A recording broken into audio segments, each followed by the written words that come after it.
1. My aunt lives in a 2-story Tudor-style house that used to be a restaurant. The upstairs was always the living quarters. It was built in the 80s and is in the Appalachian Mountains.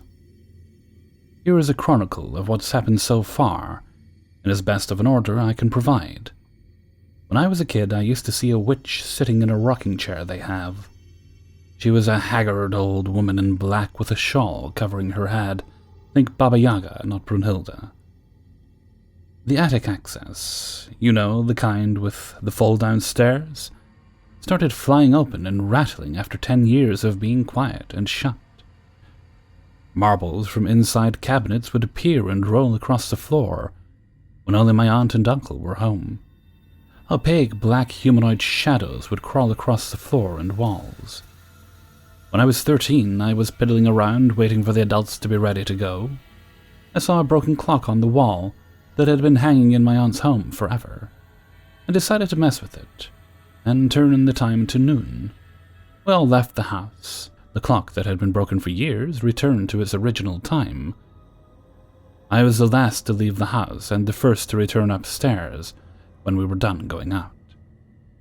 I was laying upstairs in the living room when I heard someone walk to the doorway of the adjacent bedroom.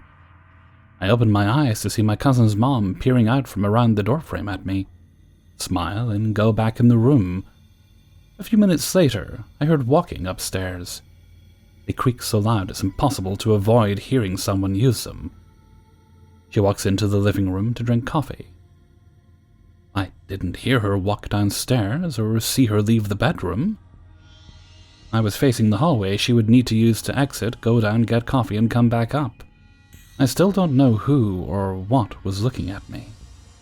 Next, I was sitting in the old restaurant on a computer around midnight, when from a bottom shelf 3 industrial-sized mixing bowls flew across the room at me. I watched closely to see who did it. No one ran by. But I heard the stairs creak as if someone was going up. There was no way to get from the bowls to the stairs without being seen for a moment.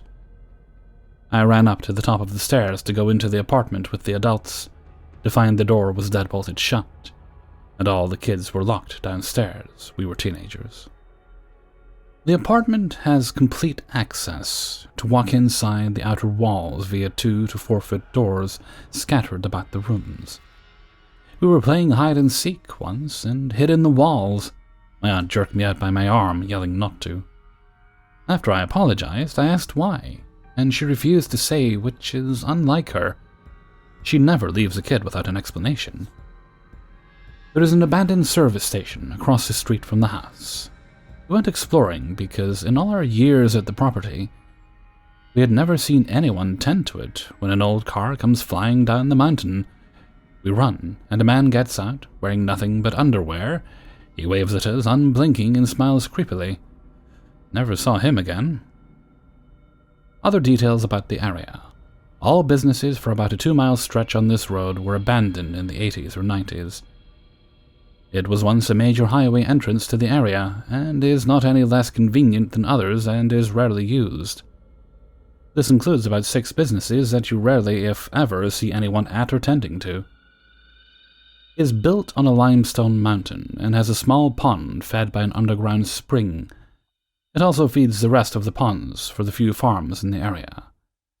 From what we learned, both running water and limestone can attract and hold on to activity.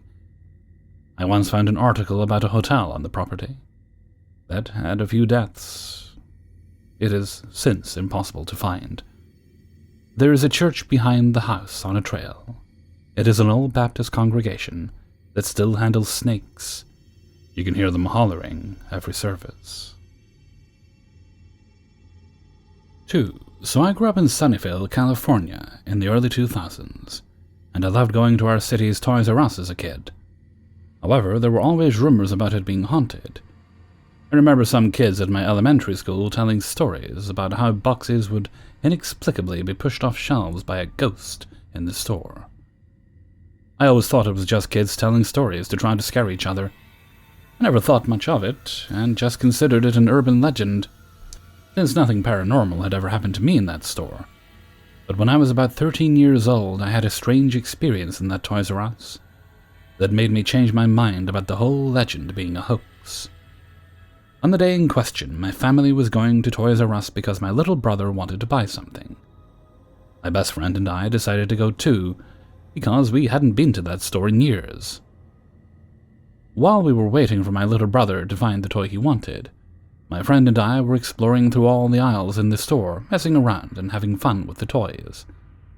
Finally, we reached the back of the store, and by this time we were bored with looking at toys, so we just stood in an aisle and talked.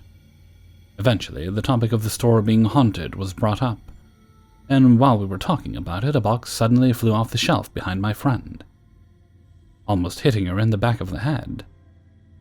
This was pretty freaky, especially since we had just been talking about the supposed Toys R Us haunting. We weren't too scared at this point, though, since this could easily be explained by the box not being placed on the shelf very well and falling off due to gravity. Although I did remember seeing the box before it fell off the shelf, and I remember it looking like it was pretty stable. But we just brushed this off and continued talking. However, a few moments later, the lights that were hanging from the ceiling above us began violently shaking back and forth. My friend and I stared up at the ceiling, frozen in shock. After a few seconds, the lights stopped shaking, and we both stared at each other like, what just happened? I started to feel more uneasy, but the incident with the lights could also be explained by something normal. The area where we were had a second floor above it, which I think was a staff area. So I tried to tell myself that someone must have been doing something on the floor above us that caused the lights to shake by accident. In any case, my friend and I moved to the next aisle over, just in case the lights might fall on us. The aisle we were in now had a lot of stuffed animal toys in it, but both of us were just standing and talking about the things that had just happened to us, when a toy monkey on the shelf next to us began moving all on its own and making a creepy laughing sound. We both stared at it in disbelief. Then we stared at each other and started screaming. We sprinted out of the store as fast as we could. But once we got outside, we couldn't just leave because we had to wait for my brother to finish buying his toy. We waited in the parking lot and tried to rationalize what had just happened. We talked about it and decided that the monkey toy could have been one of those motion-activated toys, so we must have set the toy's motion sensor off somehow. But we didn't know this for sure. So my friend and I somehow worked up the courage to go back into the store and inspect the monkey toy to see if it was really motion-activated. We carefully studied the toy and read its package, but there was nothing that mentioned it was motion-activated. The only way you could make this monkey move and talk was if you pressed a button on its body. There was no way we could have pressed the button by accident. When we realized it truly went off all by itself, we started screaming all over again, and ran out of the store for the last time. I'm a pretty skeptical person, but after having 3 weird things in a row happen to me in that store, it felt like it was more than a coincidence. If you look up that store online, you will find news articles about it being haunted, and I think a paranormal investigator-type show was filmed there once. The store was permanently closed in 2018, and was replaced by an REI. But I always wonder if people are still having paranormal experiences there. 3. I was born and grew up in a town called Shrewsbury in Shropshire, England. The town has a reputation of being one of the most haunted places in the world. The town is well over 1,000 years old. A lot of the ruins of old buildings remain, even in the town center. Everyone I know growing up had some sort of experience, haunted or otherwise, at some point in their lives. So, getting to my most haunted experience, it spans a number of years. These aren't my only experiences, but this is the one that has affected me the most. My grandparents have a house that all of the family, my mother and her siblings, grew up in. The house has a back bedroom that gives off a vibe that you just don't want to fuck with. It's the only room in the house that has the door always closed, and is now used as a storeroom that my nan refuses to enter alone. It was used when I was a kid as a spare bedroom for when me and my brother would stay over, but we hated being in that room. One night, me and my brother were asleep in there, and I woke up just in time to look over and see the lighting fixture on the ceiling next to my head. I can even remember the feeling of the cold plaster touching my cheek, right before whatever the fuck was lifting me let go. I hit the mattress and immediately started screaming, obviously, and my dad burst into the room to find out what happened. I told him everything, but he was obviously skeptical. But I even remember him saying that the room was very cold, even though the heating was on, and there was an odd feeling he couldn't explain. My brother, who was asleep during my incident, said he had a dream that night of an old man standing over him and shouting for him to get out, and to this day he is reluctant to talk about it because of how real it felt. Now, this is where it starts to get worse. I was told this was over a month after the first incident, but I was at home in my house, the other side of town, and it happened again. Me and my brother at the time used bunk beds and I slept on the top bunk. My dad was downstairs watching TV, and all of a sudden, he said he got a feeling something was wrong, and realized the feeling he felt was the same as it was when I had the incident at my nan's. He ran upstairs, burst into the room just in time to catch me falling from the ceiling. I'd been picked up, lifted over the bed's safety rail, and was hanging with my head tilted towards the ground. My dad burst in to see me hanging there in mid-air for a split second, before dropping, and he caught me. He was terrified and could never explain what happened. Nothing ever happened again, until I was in my mid-20s. My nan was heading out somewhere for an overnight stay, so I said I would stay the night, feed the dogs, and sleep on the sofa. I did everything stated, went to sleep on the sofa, but woke up in the morning in the spare room, at the back of the room behind a load of storage boxes. It took me 5 minutes of moving the boxes out of my way to reach the door to get out, and to this day, now 14 years later, I have no idea how the hell I got in that room, over those boxes, and to the back section of the room without damaging anything. I've never been more frightened after waking up in all my life, and I've never stayed another night in that house since. My nan refuses to talk about that room. My granddad was the same prior to his death. I have no idea what happened in that house, what spirit or who is living in that back room, but I'll never go back in that room for as long as I live. 4. Hello everyone. This is an old personal experience I had about 18 years ago. Back when I was dating my first girlfriend and stayed at her mother's house every 2 weekends on Friday night, besides all the daily visits from Monday to Thursday evenings. I was there so many times I can't remember, and never had any weird feeling after a long time of visiting the place. The creepiest thing about the story? It involved a 4-year-old girl, my girlfriend's small sister. It all started one day when I was visiting my girlfriend. We were laughing and having a conversation in the TV room, while her small sister was playing in her room. I remember the little girl speaking aloud, saying childish things to her toys. All of a sudden, I noticed no noise came from her room, but, I did not care, as little kids live in their own universe, and my girlfriend and I were having fun together, talking about stuff. At a certain point, the little sister shows up with one of the most frightened faces I have ever seen. That moment, I felt something was wrong, and my girlfriend and I repeatedly asked her what was going on. Her answer? She started to cry a river, and when we saw her closer, she had pissed on herself. We bathed her, and she calmed down, and at one point, when we asked her again what happened, she told us that a man had scared her. A chill went through my whole body, but the experience stayed there, until the first episode that really shook all my bones. This episode could have been an anecdote if it weren't for what happened a few days later. One of those Fridays, I slept at my girlfriend's house. She and I slept in the same room in the same bed, her middle sister in another bed, and her stepsister in a floating bed. When I was already falling asleep, I suddenly took off the plugs that I always used to sleep because something didn't fit me.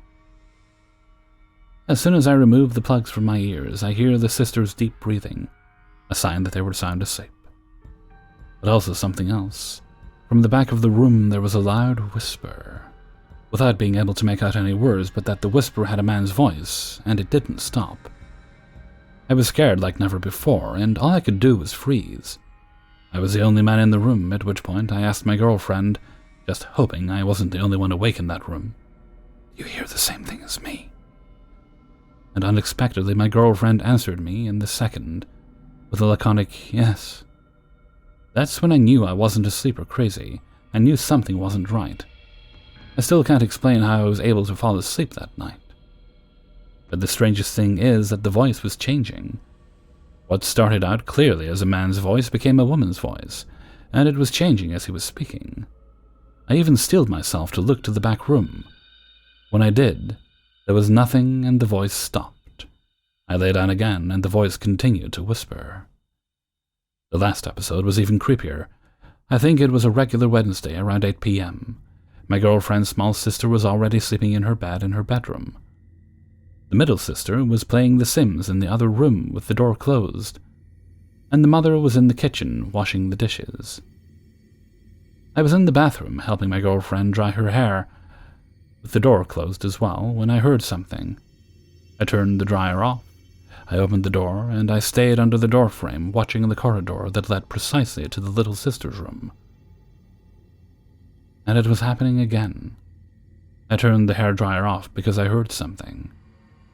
And when I went out into the hall, that something was a male voice coming out from the small sister's bedroom whose door was open. It was not a whisper like the previous day, it was louder, but still could not understand what it was saying. Surprisingly, suddenly I heard the little girl's voice as well talking to that thing, and my girlfriend was standing right by my side, speechless. I don't know where I got the strength from, but I went to the room to see what was going on, and the moment I stood in front of the bedroom, the voice went silent, and I just saw the little girl sleeping. But you know what? The moment I stepped back into the hall, the voice instantly started talking again. I stick my head in and the voice shuts up. I hide and the voice comes back. And so on repeatedly like a game, totally insane. Time after that, we broke up, and I never knew more about it. Only that my girlfriend said she caught her mother listening to the voice once again. But the family did not talk about it, as far as I know. I asked a medium, and she told me perhaps the girl had a gift. Besides, someone could have died years ago in the place when it was an old factory. 5. I will preface this by saying I have always been able to sense spirits due to growing up in a home that had multiple, that really got in the way of our everyday lives. Now I live in an 1895 farm home. It's 3 stories and has a beautiful wraparound porch. Wanting to know the history, I've made contact with owners as far back as the 40s.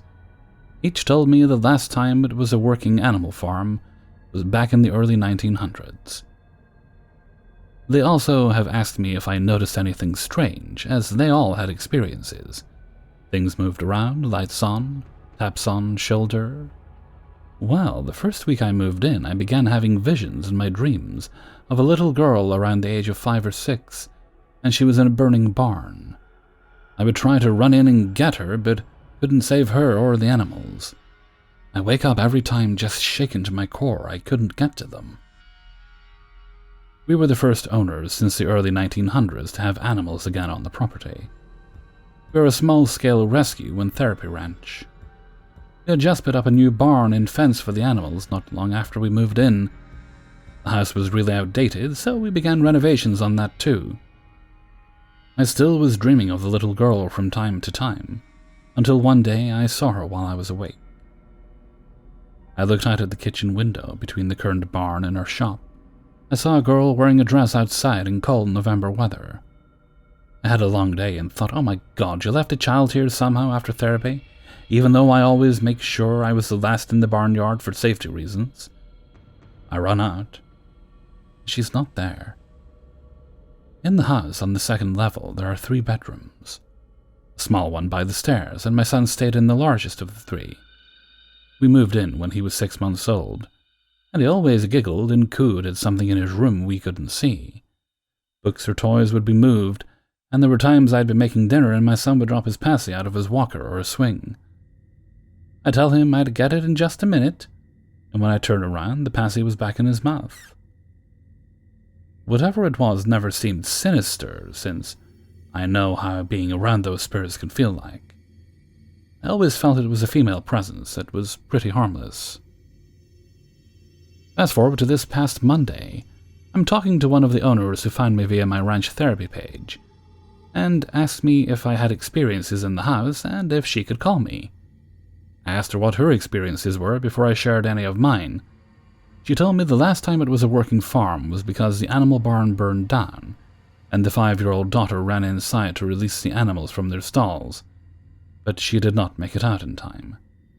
She burned to death in the barn, and where the old barn sat is exactly where I saw the little girl in a dress. They say the first bedroom by the stairs, which is the smallest, was her room.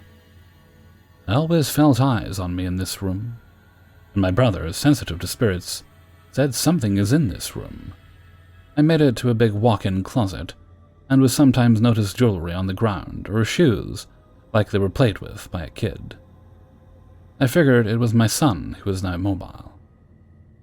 They told me it was their grandkids' room when they lived there, and no one wanted to stay in that room because something always wanted to play or bother them. This was day or night. They had a jewelry box on the dresser, and they said it'd randomly be opened up with the song playing. They never felt threatened, so they let whatever it was play with it. Happened for years until they moved. The only other thing that happened in another room to them was seeing a man in a top hat come out of the closet and down the stairs. The 2 men who lived there before them said the smallest bedroom was haunted too. She said, I truly don't think anything is there to harm you. Or maybe she's showing herself to you because you're a therapist and tend to animals and thinks you can help. I ordered a music box on Amazon to see if she will play with it. If she's stuck there, I want her to have some happiness. I told her she can stay here as long as she never scares my son, and I understand she is likely scared of us too, and I'm not here to be mean to her. So what's your thoughts?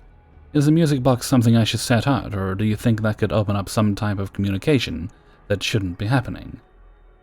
Let me know. It's sitting in the box until I decide what to do with it. I do hope those owners whose barn burned down like and respect us for being the first in a century, to bring it back to being a working ranch, if they're there. Hey everybody, Hellfreezer here, and thank you very much for listening to 5 True Paranormal Stories, episode 271. And thank you very much to everybody who allowed me to use their stories in this video.